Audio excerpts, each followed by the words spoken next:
법정 안은 숨막히게 조용했다. 겨울 햇살이 높다란 창문을 통해 비스듬히 쏟아져 들어오고 나무 바닥 위로 길게 그림자가 드리워진 그 공간에서 수백 명의 시선이 한 청년에게 집중되어 있었다. 증인석에 선 청년의 나이는 22살. 흰 와이셔츠에 검은 정장을 갖춰 입었지만 그의 손은 눈에 띄게 떨리고 있었다. 마이크에 가져다 댄 입술이 한번 열렸다 닫혔다. 숨을 고르는 소리가 마이크를 타고 법정 전체에 울려 퍼졌다. 제가 이 자리에 서게 된 이유는 청년의 목소리는 낮고 떨렸다. 재판장도 검사도 피고석에 앉은 양복 차림의 중년 남자들도 모두 숨을 참으며 그의 다음 말을 기다렸다. 한 사람 때문입니다. 그때였다. 청년이 고개를 돌렸다. 법정 뒤편 방청석을 향해 천천히 시선을 옮겼다. 그리고 그의 눈이 한 자리에서 멈췄다.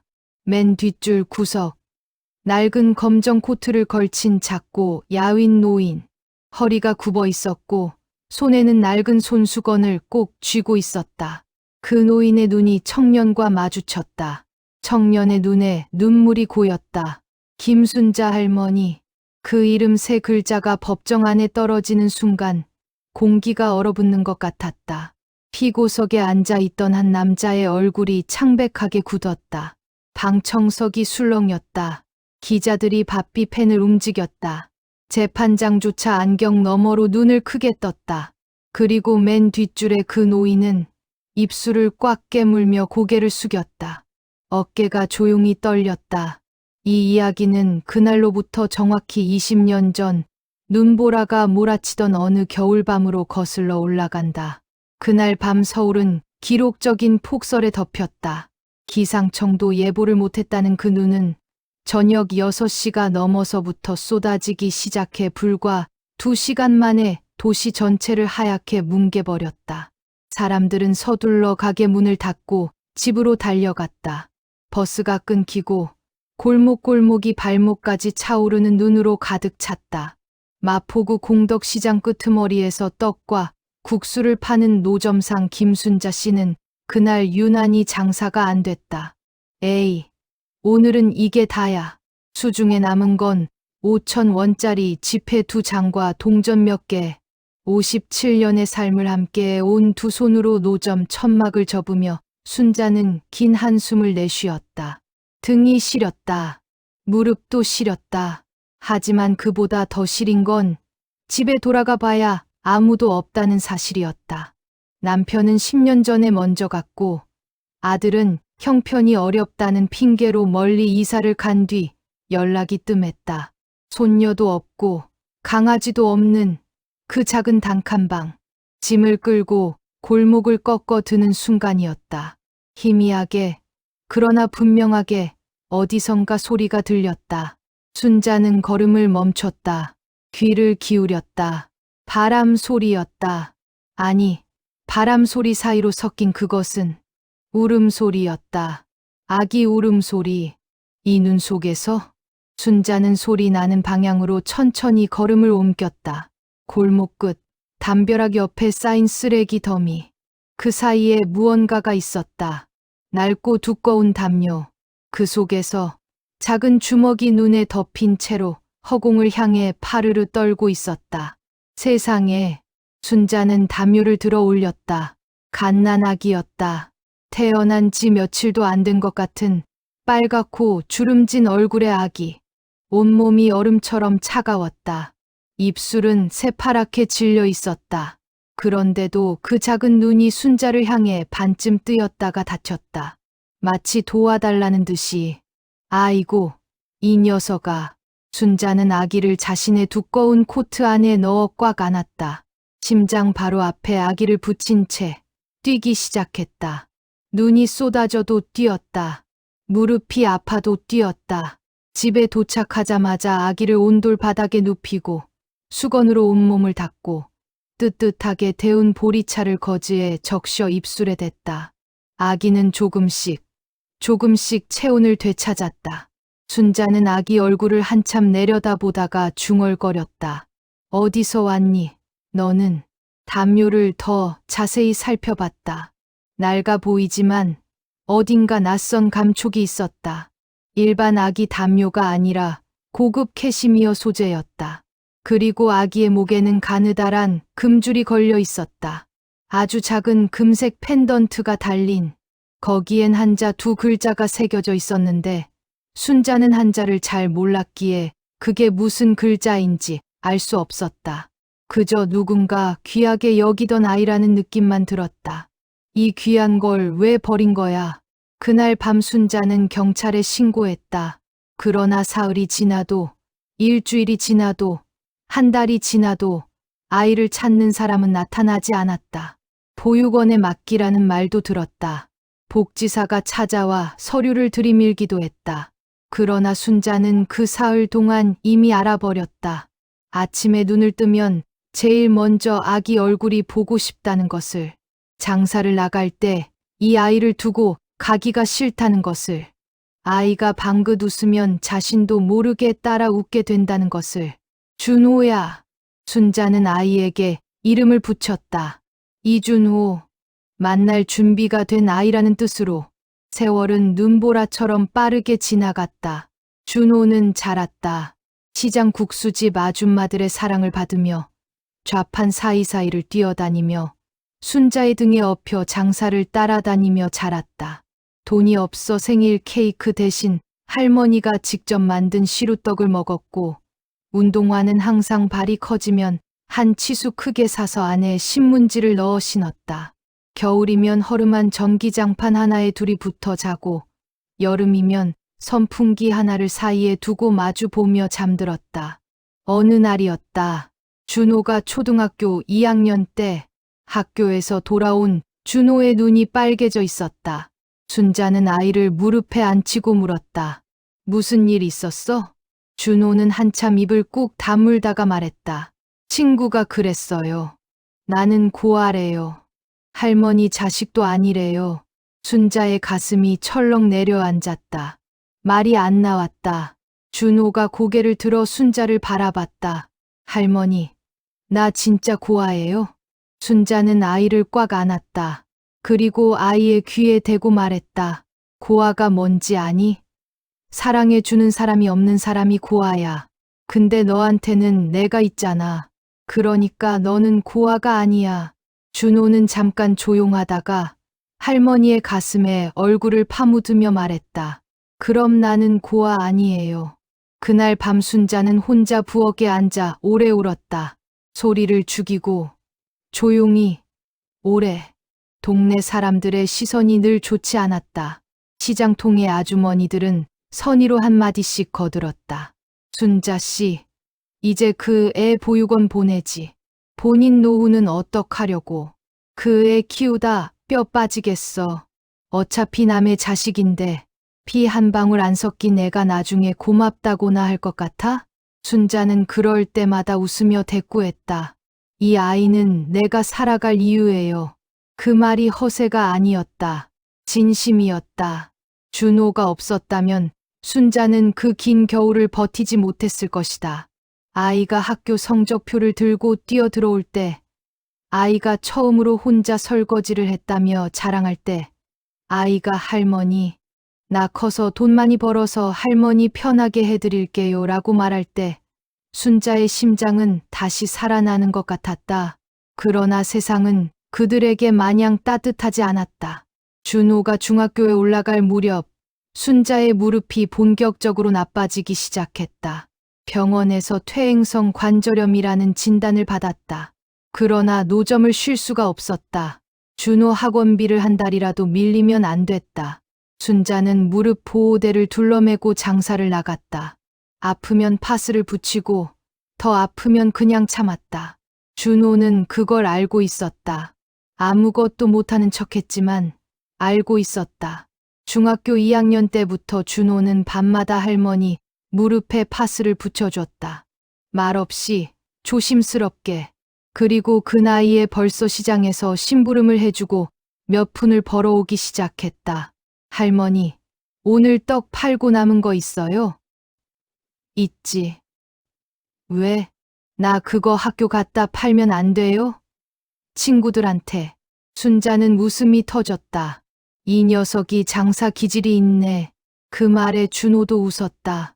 두 사람이 마주보며 웃는 그 작은 방, 낡은 벽지에 낡은 형광등이 깜빡이는 그 공간이 그들에게는 세상에서 가장 따뜻한 곳이었다.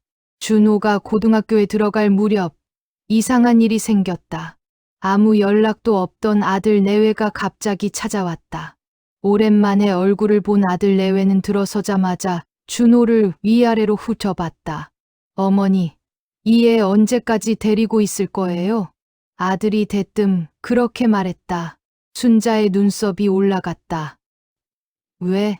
아니, 어머니, 이제 나이도 있으시고 괜히 법적인 문제 생기면 어쩌려고요. 그냥 조용히 보육원 보내거나 아니면 입양기관에 넘기든가. 순자는 한참 아들을 바라봤다. 보육원?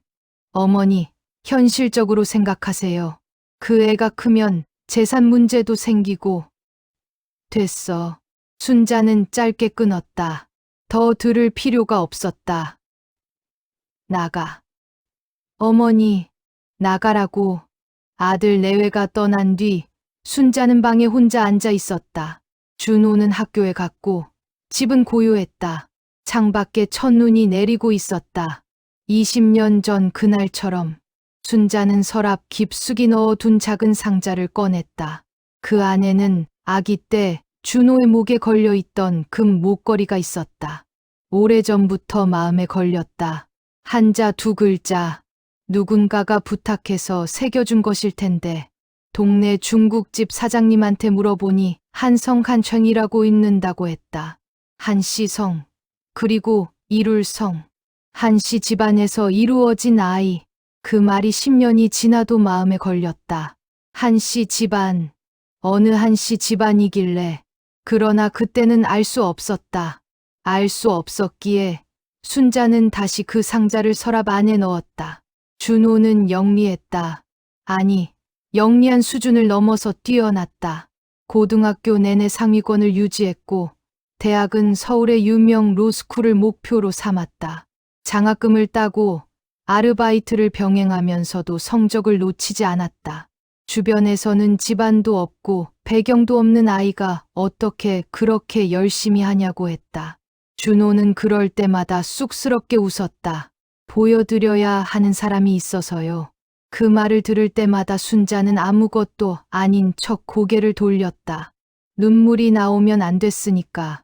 준호는 로스쿨을 졸업하고 변호사 시험에 합격했다.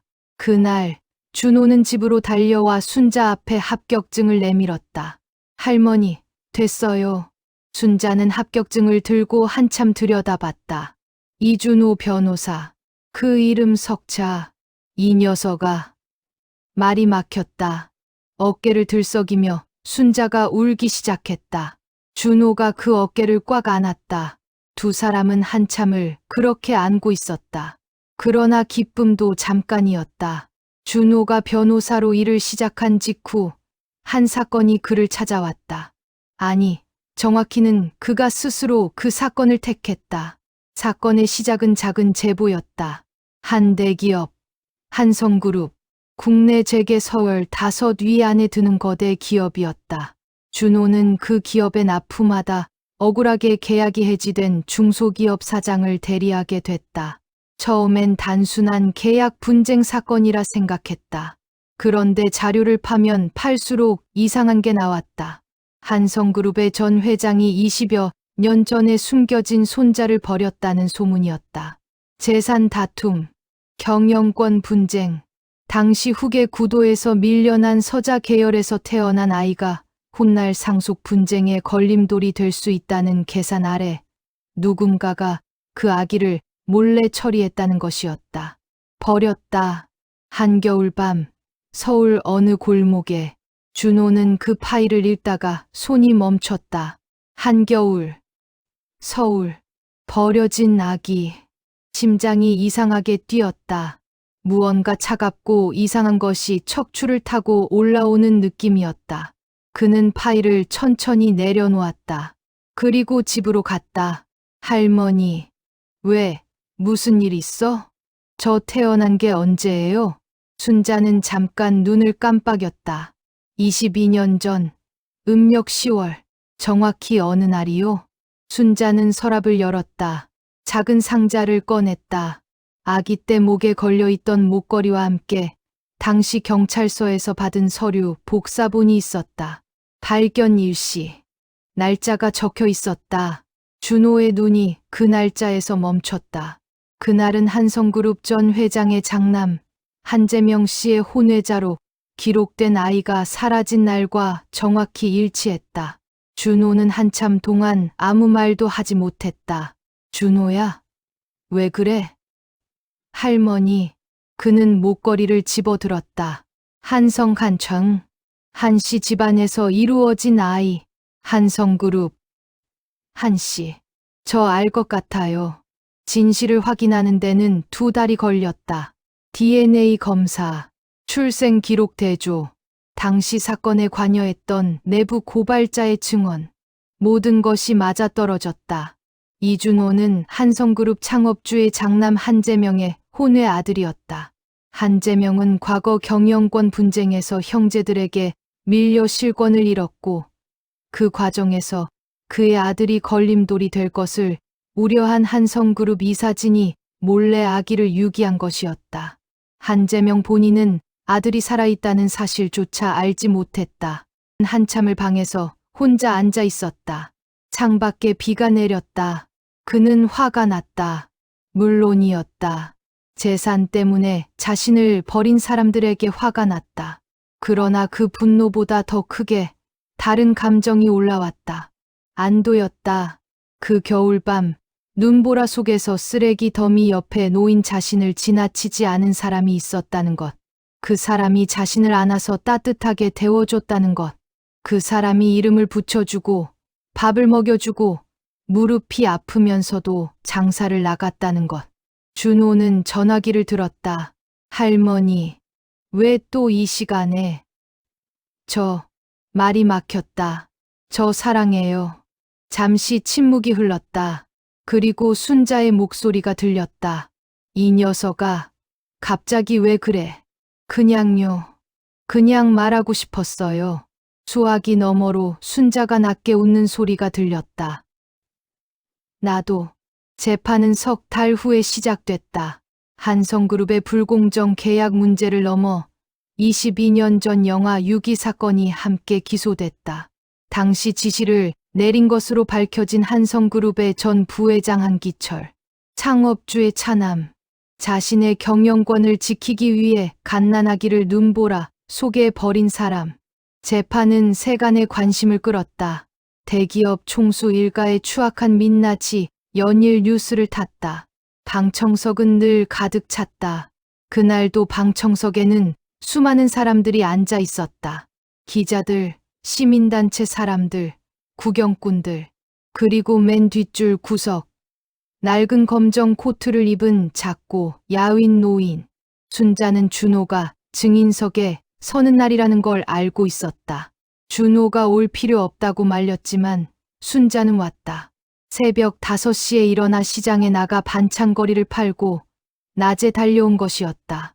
증인석에 선 준호는 방청석을 천천히 훑다가 맨 뒷줄에서 순자를 발견했다.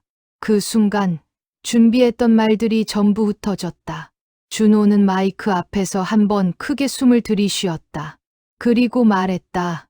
제가 이 자리에 서게 된 이유는 한 사람 때문입니다.